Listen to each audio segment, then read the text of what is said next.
I woke up Tuesday thinking my biggest problem would be Noah's shoelaces, not the end of the world wrapped in a tablet case. Our place is a quiet spot in suburban Cleveland. I was grinding coffee beans while my 7-year-old son, Noah, wrestled with his backpack. My wife, Amanda, was already dressed in her sharp suit, thumbs flying over her phone like she was putting out a fire. She has been drowning in early meetings, late meetings, and weekend work for months now. "Amanda," she said without looking up. "Mike, can you drive Noah today? I have an early meeting." "Sure," I said, stirring my coffee. My job is in information security, official title, Information Technology Security Manager, so my hours are flexible. Hers are not. Noah reached for what he believed was his school tablet from our little charging station by the pantry. We own 3 Apple iPad tablets that look identical in their black cases. Mine, Amanda's, and Noah's. "You got everything, buddy?" I asked. "Yes. We have show and tell today," he said, bouncing a little. "I want to show pictures of our vacation." Amanda's head snapped up. "What pictures?" "The ones on the tablet," Noah said, innocent as a sunrise. Something flickered across Amanda's face. Panic, or maybe I just want to pretend it was not, but she pasted on a smile. "That is nice, honey. Have fun at school." I dropped Noah at Roosevelt Elementary and drove downtown to the office. Around 10:30, my phone lit up with the school's number. Caller identification spelled it out plain. "Mr. Harris," the voice said, tight and professional. "This is Principal Karen Miller. Please come to the school right away." There was something underneath her tone. Embarrassment. Maybe even horror. "Is Noah okay?" I asked. "Noah is fine. Please come now." The 15-minute drive felt like an hour that would not end. When I pulled into the lot, 2 police cars were parked near the entrance. My stomach fell through the floor. Inside, Principal Miller ushered me into her office. Noah sat there, legs swinging, fiddling with a squishy stress ball. Officer Daniel Lopez stood by the desk. Mrs. Emily Carter, Noah's teacher, looked pale, like she had seen a ghost. "Mr. Harris," Principal Miller began. "There was an incident during show and tell. Noah was trying to share family photos, but—" She gestured to the tablet on her desk. The screen was dark. "What we found on there," Officer Lopez said carefully, "is not appropriate for a 7-year-old. I went cold all at once. "What kind of not appropriate?" Mrs. Carter cleared her throat. "Explicit videos and photographs. Very explicit. Of your wife with multiple partners." The room tilted. I sat before I fell. Officer Lopez kept his voice calm and steady. "Are you aware of this content, sir? Do you want to press charges for distribution of adult material to minors? We need your statement." I looked at the tablet. It was Amanda's tablet, the one Noah had grabbed by mistake. The one that apparently held a documentary of her extracurricular life. "May I see it?" I asked, almost whispering. Principal Miller hesitated, then turned the screen toward me. My stomach heaved. There was my wife of 10 years, without clothes and very enthusiastic, with a man I recognized from the gym, Tyler Jackson, a fitness influencer she had mentioned meeting. The timestamp showed it was recorded 3 weeks ago, while I was at a work conference. I scrolled. Different men, different places. Some I knew. Our bedroom, our living room, the old gray couch. Others were hotel rooms and strange apartments. "She always said she was flexible," I muttered. I did not realize how far that went. "Mr. Harris?" Officer Lopez prompted. I looked at Noah, my son, bouncing that stress ball, oblivious to the bomb that had just gone off in our family. "Not yet," I said, standing. "I am going to handle this first." My phone started buzzing, Amanda calling again and again. The parking lot scene could have been a movie. Amanda's white BMW sedan swung into a spot as I was buckling Noah into his booster seat. She jumped out, heels clicking fast on the asphalt, blonde hair a mess, makeup smudged like she had run through a sprinkler. "Mike, wait," she said. "Let me explain." "Hi, Mommy," Noah said. "Why do you look scared?" "I am not scared, baby," she told him. "Daddy and I just need to talk." I clicked Noah's belt, closed the door, and turned to face her. My voice came out level. "Explain what exactly?" "Explain how our son almost showed his class a highlight reel of your homemade adult videos." "It is not what you think," she said, eyes darting toward the other cars. A few parents were watching from behind their windshields. "Please keep your voice down." It was a phase. I was confused. "I am stressed at work." "Oh, you were stressed," I said. and the laugh that came out of me was bitter and sharp. Well, that makes it all better. I am sure the school board will understand when they review the footage. Do not worry about our 7-year-old showing explicit content to his second-grade class. Mommy had a tough quarter. Mike, please, she said. I will delete everything. We can get counseling. I will quit my job. Whatever you want. What I want, I said, stepping closer, is for you to explain how a woman who says she loves her family ends up starring in her own private library of explicit videos. What I want is for you to tell me how long you have been lying to my face. What I want is to understand how you could risk our son seeing that filth. Tears ran down Amanda's cheeks. I never meant for Noah to see it. I thought it was his tablet. That is your concern? That you mixed up the tablets? My voice rose even though I tried to keep it steady. Not that you were with multiple men. Not that you recorded it like trophies. 2 more cars pulled up. Amanda's friends climbed out as if they had been waiting for their cue. Jessica marched over first, all bright hair and frozen forehead, like she had never met a mirror she did not trust. Mike, you need to calm down, she said. People make mistakes. Mistakes, I repeated. Forgetting to buy milk is a mistake. Missing an anniversary is a mistake. This is a pattern. It is betrayal and humiliation on purpose. Brooke, who always played the comforter, slipped an arm around Amanda.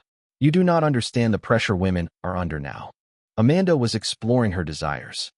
In our bed, I said, while I was traveling for work, while our child was in the house. I shook my head. You know what? This conversation is over. I started toward my car. Jessica grabbed my sleeve. Where is the tablet? I looked at her manicured hand on my arm. Excuse me. The tablet, she said. We need to make sure this does not spread. For Noah's sake. For Noah's sake? I said, easing her fingers off my sleeve. Would have been Amanda thinking about consequences before she started her documentary. I got in the car and pulled away, leaving the 3 of them standing there like a rejected reality television cast. My phone buzzed with a text from an unknown number. Back off, or I will bury you. Tyler Jackson, I figured. The star of several of my wife's home videos. Another message arrived. This one was from Principal Karen Miller. Emergency school board meeting tomorrow at 7 o'clock in the evening. Your attendance is requested. Perfect. A public stage for this disaster. In the rearview mirror, I saw Noah in the back seat. He was quietly focused on a game on his phone, unaware that our family had just cracked open. I decided to take control. The school board meeting is where everything broke sideways. By Wednesday evening, the story had leaked. Someone on the staff, probably Mrs. Emily Carter, who never kept a secret, had tipped off Cleveland Coffee, the local gossip site that lives on suburb drama. The Roosevelt Elementary cafeteria was packed. Parents, board members, local reporters, half the neighborhood. I sat in the front row in my best suit. Amanda sat 3 rows behind me. Jessica and Brooke flanked her like security guards. I could feel her eyes on the back of my head. Principal Miller called the meeting to order. We are here to discuss the incident that occurred during show and tell yesterday morning. A board member named Linda Parker, a stern woman in her 60s, leaned toward her microphone. Mr. Harris, the school is considering whether to contact Child Protective Services. This represents a serious lapse in parental supervision. Before I could answer, Amanda stood. I would like to address the board. She walked to the front with her chin up. She had chosen her outfit carefully. A conservative navy dress, minimal makeup, hair pulled back tight. The picture of a repentant suburban mother. I want to apologize to everyone, she began, voice trembling. What happened was a terrible accident. My husband and I are having marital difficulties, and I made poor choices. But I love my son, and I would never expose him to inappropriate content on purpose. Murmurs rolled through the room. A few parents nodded at her. However, Amanda continued, and my jaw tightened. My husband has been emotionally toxic for years. He is controlling and jealous. He has made my life a nightmare. The videos were my way to feel like I had some control over my own body again. The crowd tilted with her words. Suddenly, I was the villain. Linda Parker looked at me with fresh suspicion. Mr. Harris, how do you respond to these allegations? I stood slowly and looked around at the faces. It was time to lay out the truth. Emotional misuse, I said, steady and clear. That is interesting. Let me tell you what emotional misuse looks like. I turned to Amanda. Emotional misuse is lying to your spouse for months while you carry on multiple affairs. Emotional misuse is using marital funds to pay for hotel rooms where you record explicit acts with strangers. Emotional misuse is storing that material on a device your child can access. The room went silent. Emotional misuse, I continued, is standing in front of a room full of parents and trying to twist the story by playing the victim. I took out my phone and held it up. I spent last night going through my wife's digital trail. Bank statements, credit card records, phone logs. I scanned the room. Would you like to hear what I found? Amanda went pale. 17 separate hotel charges in the last 6 months, I said. Every one on a day she said she was working late. Phone records with hundreds of calls and text messages to numbers I do not recognize. And a cloud storage account with more than 3 hours of video that shows my wife with various men. The room erupted. Parents were shouting over each other. Reporters scratched notes as fast as they could. Board members banged the table, trying to settle the room. I lifted my voice above the noise. The real question is not whether I am toxic. The real question is how a mother could be so careless with her child's well-being that she stored explicit material on a device he uses for homework. I sat. Amanda was crying now. It looked more like anger than regret. Linda Parker slammed her gavel. Order. Order. When the room finally calmed, she looked at me. Mr. Harris, do you have legal representation? I do now, I said. Good, she replied. You are going to need it. The meeting ended in a low roar. I walked past Amanda without a word. Outside in the lot, I found my car defaced. Someone had sprayed an ugly slur across the windshield in red paint, and there was a dead rat jammed under the wiper blade. Tyler's style, through and through. My phone buzzed. A text from an unknown number. You want more? Come get it. There was a downtown address attached. Game on. The parking garage confrontation is where I stopped playing defense. The address led to a downtown training spot called Peak Performance, Tyler Jackson's gym. I had already been watching his online posts. On Thursday morning, I sat in a coffee shop across the street and kept an eye on the entrance. Around noon, Tyler rolled up in a lifted Jeep Wrangler with chrome shining like a mirror. He looked exactly as advertised, tall, spray-tanned, muscles on display in a tank top, sleeve tattoos, the kind of man who takes a selfie between sets and calls women babe without blinking. I waited until evening. Then I made my move. First, I went to a 24-hour copy shop and printed 500 flyers. I used a still image from one of the videos, heavily censored but clearly him, with 2 lines, asked Tyler Jackson about his amateur film career, and now featured at Roosevelt Elementary. That night, I slipped into the gym during the busy rush. For 20 minutes, I worked fast. I slid flyers into lockers, pinned them to bulletin boards, and tucked them under windshield wipers in the parking lot. Then I waited in the shadows. Around 9 o'clock in the evening, Tyler walked out with his buddy, a stocky guy named Kyle who seemed to exist mainly to record Tyler's workouts for social media. Tyler stopped at his Jeep and stared at the flyer under the wiper. You have got to be kidding me, he said.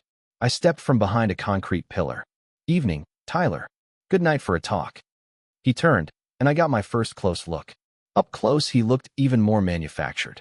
Hairstyled like a photo shoot. Teeth too white to be natural. A tan that looked sprayed on from a can. You are the husband, he said, giving me a quick once-over. Mike, right? Amanda told me all about you. I bet she did, I said. Did she also tell you that our 7-year-old son nearly showed your performance to his entire second-grade class? Kyle snorted. Man, that is messed up. Be quiet, Kyle, Tyler snapped. Then he looked back at me. Look, I am sorry about the kid part. That was not supposed to happen. But Amanda and I have something real. She is leaving you anyway. Is she? I asked. Because the last time I checked, she was begging me not to file for divorce. His confident smile wobbled. She is scared. Once the dust settles. The dust? I laughed once. You have no idea how much dust there is going to be. I took out my keys and dragged them along the side of his prized Jeep. The scratch sang through the paint. What the heck? Tyler lunged, but I was already moving. I am not faster, I called, sprinting toward the stairwell. But I am smarter, and I know where the cameras are. The chase felt like a movie. If the movie starred an out-of-shape information technology manager being hunted by an angry fitness influencer. Tyler and Kyle thundered after me up the concrete stairs. Their shouts bounced off the walls. "When I catch you, you are dead." Tyler yelled. "Should I film this?" Kyle wheezed. "Just run, you idiot." I hit the fourth floor and ducked behind a parked sport utility vehicle. My heart pounded. I am a desk guy, not a treadmill guy, but I had advantages. I had studied the garage map that afternoon. I knew the camera blind spots. I knew the north side exit spilled onto a busy street where a scene would draw witnesses. Most important, I knew Tyler's Jeep sat directly under a camera that recorded everything, including him charging after me after I baited him by scratching his car. I slipped out the north exit and headed to my own car, which I had parked 3 blocks away. Behind me, I heard them arguing. "Did you see which way he went?" "No, man. He vanished." "This is not over," Tyler shouted into the night. I drove home feeling better than I had in days. For the first time since this mess began, I was making the moves. My phone pinged with a new notification. Tyler had posted a video on social media, standing beside his gashed Jeep. "Some people cannot handle the truth," he said to the camera. "When you are weak, you lash out. When you cannot satisfy your woman, you blame the man who can." Tyler stared into his camera like he was delivering gospel. "Mike Harris, if you are watching this, you just made a big mistake." By the time I saw it, the video already had 50 likes and a dozen comments from gym fans promising to handle me. I did not care. I had bigger plans. When I got home, a small package sat on my front step. Inside was a Universal Serial Bus flash drive and a short handwritten note. "You want the whole truth? It is worse than you think. A friend." I plugged the drive into my laptop. What I found turned my blood to ice. More recordings. Not just the affairs. These were videos of Amanda and her friends mapping out how to destroy me in a divorce, how to claim emotional misuse, how to hide assets, how to make sure I would never see Noah again. In the background of one clip, I recognized Jessica's living room, her distinctive blue sofa, and the wall art you can see from the street. Amanda's best friend had been recording everything. Time for phase 2. The office confrontation is where Amanda's world truly cracked. Friday morning, I walked into her marketing firm during their monthly staff luncheon. The whole team was in the big conference room, plates of catered food, everyone chatting and smiling. I wore my best suit and carried a professional briefcase. On the surface, I looked like a proud husband dropping by to share good news. Amanda's face went gray when she saw me. "Mike, what are you doing here?" "Surprise, honey," I said in a voice meant for the whole room. "I thought I would share something interesting with your colleagues." Her boss, Patricia Chun, looked up from her salad. "You must be Amanda's husband. We have heard so much about you." "Have you?" I smiled. "Then I hope you find this helpful." I opened my laptop and connected to the conference screen. "Mike, do not," Amanda whispered. Too late.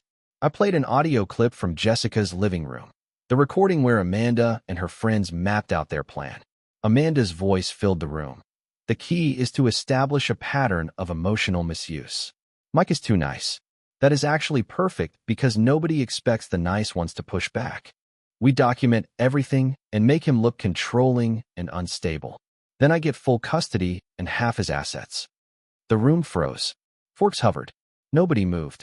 On the recording, Amanda kept talking, calm as a project manager. "Jessica's lawyer says if I can show he is psychologically damaging Noah, I might even get spousal support. The affairs will not matter if I can make him the villain." Patricia's fork clattered onto her plate. I paused the audio and spoke evenly. "My wife has been having multiple affairs for months. She documented them and kept the files on a device our 7-year-old son uses for homework. When he nearly showed these videos to his 2nd grade class, her response was not to stop. It was to build a case to destroy my name." I clicked to the next file, bank and credit card statements. "These hotel charges were paid with company cards," I said. "I believe that is a problem under your ethics policy." Patricia stared at Amanda, shock written all over her face. "Amanda, is this true?" Amanda tried to speak, but only a rasp came out. I moved to the final slide, screenshots of Amanda and Tyler discussing how to ruin me financially. There is more. She also involved your biggest client. Tyler Jackson is not only her affair partner. He is the fitness influencer you hired for the Peak Performance campaign, the one she manages.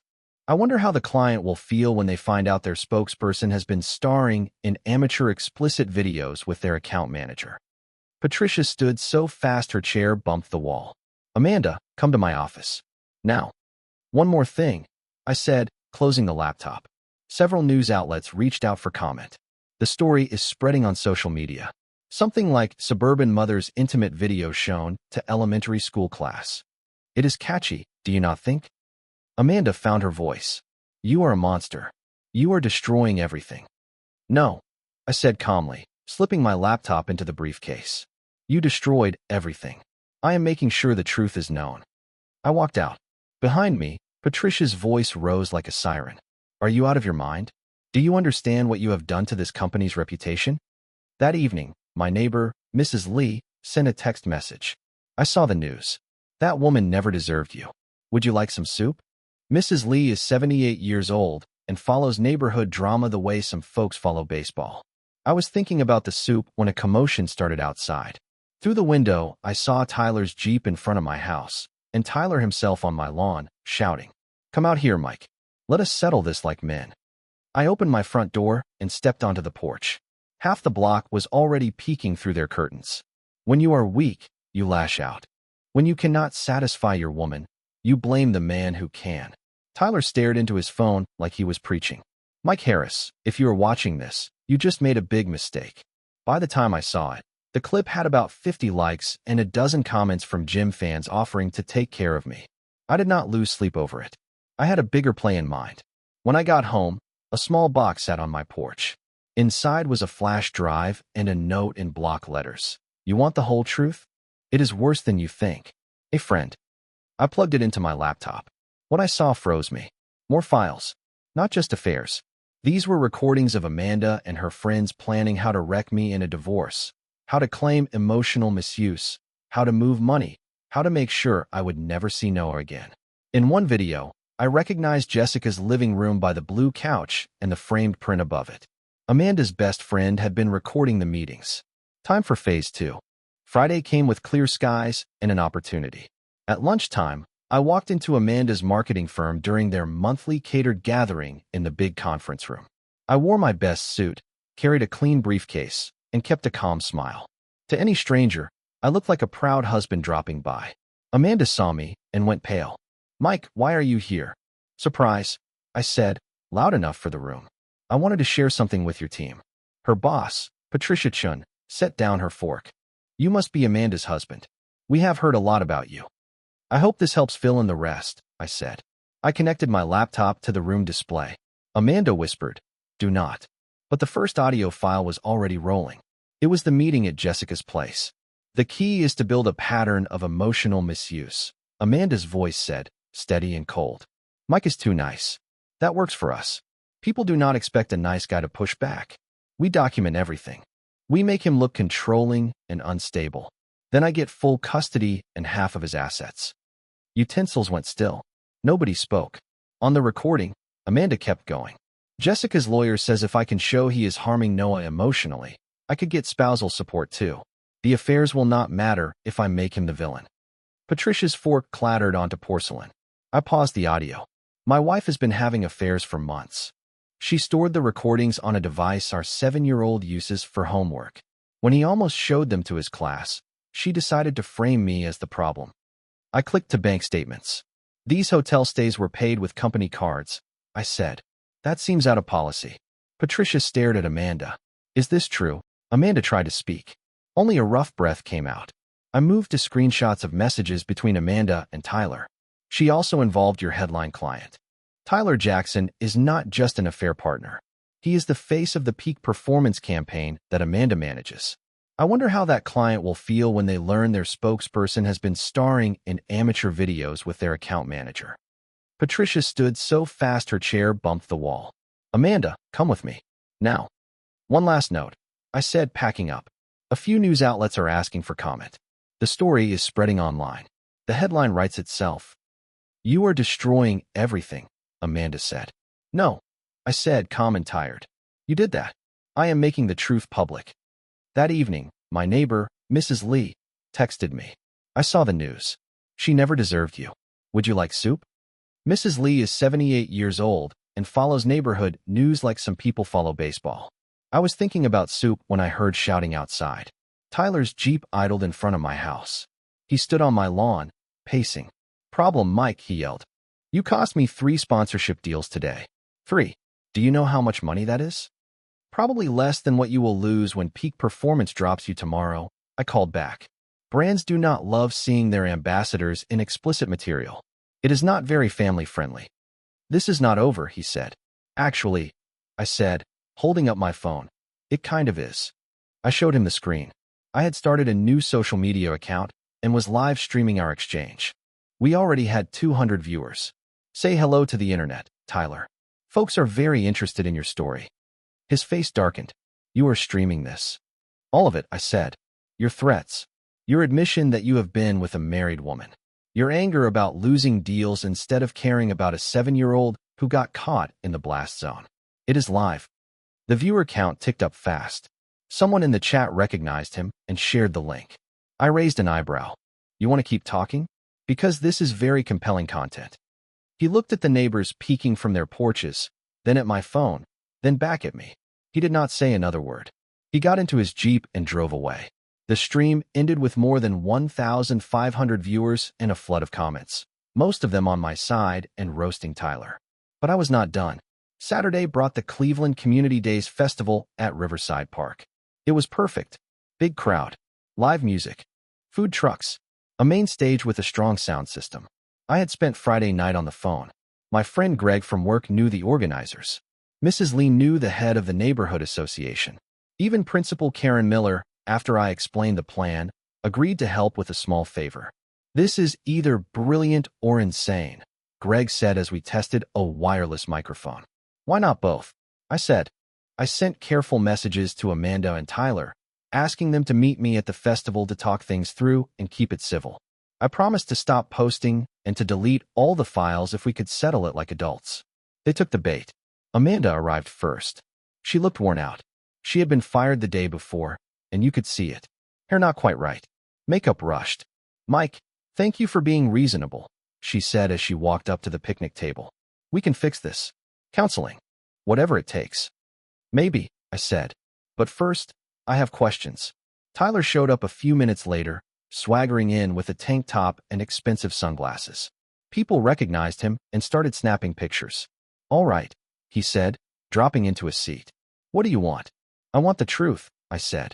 All of it. How long has this been going on? How many others? And why did you think it was acceptable to blow up a family? They did not know I was wearing a wireless mic that fed into the festival's sound system. Greg stood behind the main stage at the audio board, waiting for my signal. Look, Amanda said, I know I made mistakes. Mistakes? I said. You filmed yourself with multiple men and kept it where our kid could find it. That is not a mistake. That is a choice. She is a grown woman, Tyler cut in. She can be with whoever she wants. Even married women. Even mothers, I said. Especially mothers, Tyler said with a smirk. They are more grateful. That was my cue. I tapped my phone. Greg saw it and opened the channel. Our voices blasted from the park speakers. Every word rolled across the lawn. Amanda's face went white. You want the truth? I said, now loud enough for the food trucks. Here it is, Cleveland. My wife has been having affairs for months. She kept the recordings on a device our 7-year-old uses for homework. When he almost shared them with his class, she tried to duck the fallout by calling me toxic. People drifted toward us, drawn by the commotion. Mike, stop, Amanda begged. Her plea echoed across the park. And this, I said, nodding at Tyler, is Tyler Jackson, fitness influencer and homewrecker. Tyler, want to repeat what you just said about mothers being more grateful? He tried to stand, but the crowd had formed a loose circle. Phones were up everywhere. This is harassment, he shouted. No, I said evenly. This is consequences. A man in the crowd shouted. Are you the guy whose kid almost showed explicit videos at school? The mood turned. Boos. Questions. How could you do that to a child? Shame on you. What kind of mother are you? Amanda tried to push through the people. The crowd was too tight. Her heel caught the grass. She stumbled and tumbled straight into the dunk tank set up for the children's games. Water splashed up in a big cold wave. The splash was enormous. Tyler tried to help Amanda up, slipped on the wet grass, and toppled into the tank right after her. Another wave went up and the whole park roared. Laughter, clapping, a few shocked gasps for flavor. I stood, unclipped the wireless microphone, and handed it to Greg. Ladies and gentlemen, I said, steady and polite, the truth has been served. Thank you for listening. Amanda and Tyler crawled out, soaked and furious, hair plastered, pride washed clean off. The crowd booed. Someone started a loud shame chant, and 100 voices joined. They hustled away in dripping clothes while the noise followed them down the path. I found Noah by the face-painting booth with Mrs. Lee, who was smiling like she had just hit the jackpot. Did you have fun, buddy? Yes. Mrs. Lee bought me cotton candy, and we watched the puppet show. Why is everyone clapping? They are just happy, I said, lifting him onto my hip. Ready to head home? Can we get ice cream? Absolutely. As we walked to the car, my phone vibrated nonstop. Clips from the festival were spreading fast. A hashtag about dunk tank justice was marching up the trending list. But I was not finished. One more move. The final confrontation happened the way I wanted, on my ground, on my timeline, with the world watching. Sunday evening, I was tucking Noah in when my security app pinged. Motion in the backyard. I opened the camera feed. Tyler was at my back door, working the lock. Perfect. I had expected this. Desperate people do desperate things, and Tyler had lost nearly everything. Sponsors, reputation, followers. He blamed me, and he wanted payback. He did not know I had upgraded the whole system after the car vandalism. Every camera now triggered a live stream when motion hit. Earlier that afternoon, I had quietly shared the link with my growing audience. I walked Noah to Mrs. Lee's place next door. She was ready, and slipped back to watch Tyler's show. He tore through my living room looking for something. Probably the original tablet or any other records I might have. He flipped chairs, dumped drawers, sprayed ugly words on the wall. All of it streamed in real time to more than 3,000 viewers. The comments were relentless. Call the police. This guy is out of control. Save the footage. After 20 minutes of wreckage, he gave up and left. I followed at a distance to his apartment downtown. He was throwing a little party for his new kind of fame. Gym buddies, a couple of women dazzled by his follower count, music too loud for a Sunday. I knocked. His sidekick, Kyle, opened the door and blurted, "Oh no, Tyler, it is the husband." The room quieted as I stepped in. Tyler stood in the middle, holding court. "The guy is obsessed with me," he told his audience. "He cannot handle that his wife wanted a real man." "Interesting story," I said, "but I think your friends might prefer the truth." I held up my phone and played the live stream of his break-in, him forcing my door, him smashing my things, him spraying my walls. "That is breaking and entering," I said, loud enough for the whole room. "That is destruction of property. That is criminal mischief. All recorded in high definition." People stepped away from him like he had turned radioactive. "You set me up," Tyler growled. "I gave you enough rope," I said. "You tied the knot yourself." A blonde woman next to him stared, mouth open. "You broke into his house? What is wrong with you?" "It is not what it looks like," he stammered. "It looks like a crime," she said, snatching her purse. "I am leaving." Half the party followed her out. I walked to his pride wall, a custom shelf lined with limited edition sneakers, pairs worth more than monthly rent for most folks. "Nice collection," I said, picking up a pair. "Do not touch those." "Why not? You touched my property." I twisted open a bottle of protein shake sitting on the counter and poured the thick chocolate drink over the shoes. It ran into the seams and pooled in the soles. "You always said you liked it thick," I said, moving to the next pair. Tyler lunged, but Kyle and another friend grabbed him. "Stop," Kyle said. "You are already in enough trouble." I kept going until a dozen pairs were ruined. I set the empty bottle down and met his eyes. "There. Now we are even." "This is not over," he said, but the fight had drained out of his voice. "Actually," I told him, "it is. I will tell you what I did," I said.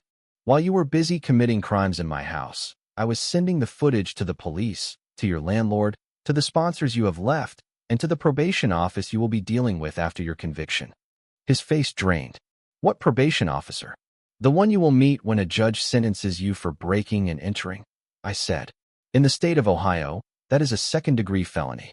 The penalty can be 2 to 8 years in prison." I turned for the door, then paused. "And Tyler, stay away from my family. Next time, you will not walk away." Outside, sirens wailed, getting closer.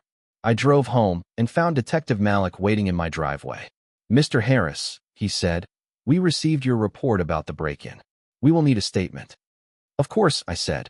I have complete video evidence. We figured you might. We walked through the living room, careful around the toppled furniture and sprayed walls, and documented every bit of damage. My phone rang. Amanda's name lit the display. Mike, please, she said when I answered. We need to talk. No, we do not. The police are looking for Tyler. They think he broke into your house. They do not think it, I said. They know it. I have the video. This has gone too far. Noah does not deserve this. You are right, I said. Noah does not deserve any of it. He does not deserve a mother who puts affairs ahead of his well-being. He does not deserve to be hurt because you could not control yourself. And he does not deserve to be used as a pawn so you can dodge responsibility. I am his mother, she snapped. You are just the man who shares his deoxyribonucleic acid. A mother would have protected him, I said. A mother would have put him first. A mother would not have stored explicit material where he could find it. Fine, she said. I am filing for divorce tomorrow. Full custody. You can see Noah on supervised visits after you finish a psychological evaluation and parenting classes. You cannot do that. Watch me, she said, and hung up. I slipped the phone into my pocket and looked at Detective Malik. How long until you arrest Tyler? We are picking him up tonight, he said. With the video and the vandalism, he is facing serious charges. Good. 3 hours later, I brought Noah home from Mrs. Lee's. The living room was still a mess, but it did not matter. We ordered pizza and ate it on the kitchen floor. We are going to redecorate, I told him. Are you and Mommy getting divorced? He asked, small and careful. Yes, buddy. We are. Is it because of the videos on the tablet? I looked at my son, bright, kind, tougher than he knows, and decided he deserved the truth. Mommy made very bad choices that hurt our family, I said. When adults make bad choices, there are consequences. One consequence is that she cannot live with us anymore. Will I still see her? Sometimes, I said, but you will always live with me. He nodded, thinking it through, then his face lit a little. Can we get a dog? I laughed for real, the first honest laugh in weeks. Yes, buddy, we can get a dog. My phone buzzed with a news alert. Local fitness influencer arrested for breaking and entering. The article already had screenshots from my live stream and quotes from viewers calling for accountability. Another alert announced that Amanda's former employer had issued a statement distancing the company from her actions and rolling out new ethics policies. A third notification popped up from the gossip site, Suburban Dad's Revenge, how one father fought back against betrayal. I was trending again, this time as the hero of my own story. Noah fell asleep on the couch while cartoons chattered in the background. I carried him to bed and stood in the doorway for a while, watching him breathe easy. Tomorrow I would start the legal work to end the marriage and secure my son's future. Tyler would be in jail, staring down years in prison. Amanda would be unemployed, isolated, and fighting for supervised visitation she might not even get. But tonight, Noah was safe, and we were home. I walked to the front window and looked out at the quiet street where this whole nightmare began a week ago. Mrs. Lee's porch light glowed, and I could see her shadow moving around the kitchen, probably making soup for tomorrow. My phone buzzed one last time. A text from an unknown number. You won. A friend. I smiled, deleted the message, and let the house be still. Justice served.